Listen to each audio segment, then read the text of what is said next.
Hello, welcome to this episode on Nixon's the One, which is based on a book I'm writing on Nixon's comeback in the 1960s after his defeat as a candidate for governor in 1962.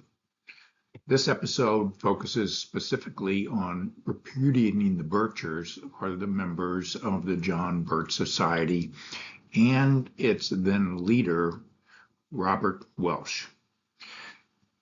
Nixon rebuked the John Birch Society, which took a lot of political courage at that time, in the 1962 gubernatorial campaign, a rebuke which contributed somewhat to his losing that race, but it ironically also positioned himself to the center of the Republican Party, which helped him win the presidency in 1968.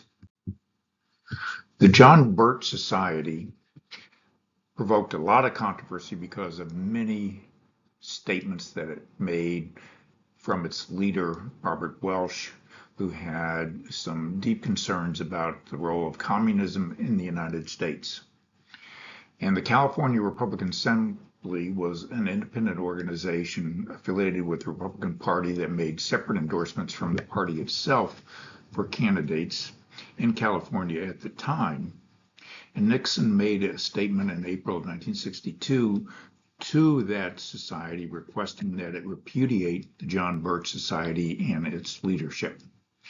He said in this statement, major issues in this campaign will be which the candidates for governor will develop the most effective and responsible program for fighting communism within California. He said, no greater disservice can be done to the effort of combating communism than to demagogue and overstate or misrepresent the case you are making. He said, in this discussion, I am referring specifically to Robert Welch and the John Birch Society.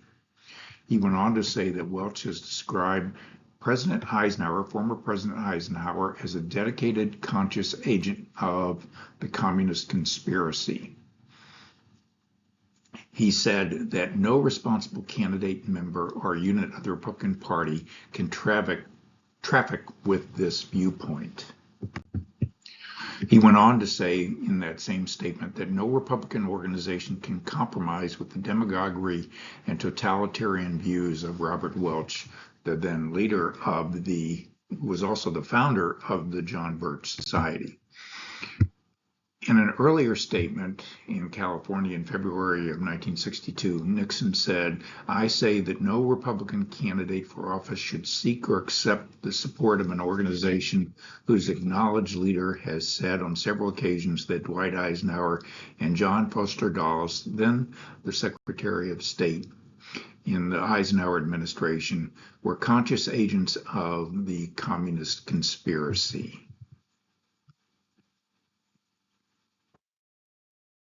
John Birch Society, this is a little bit about it. It is still in existence, but it's much less publicly visible than its heyday in the 1960s.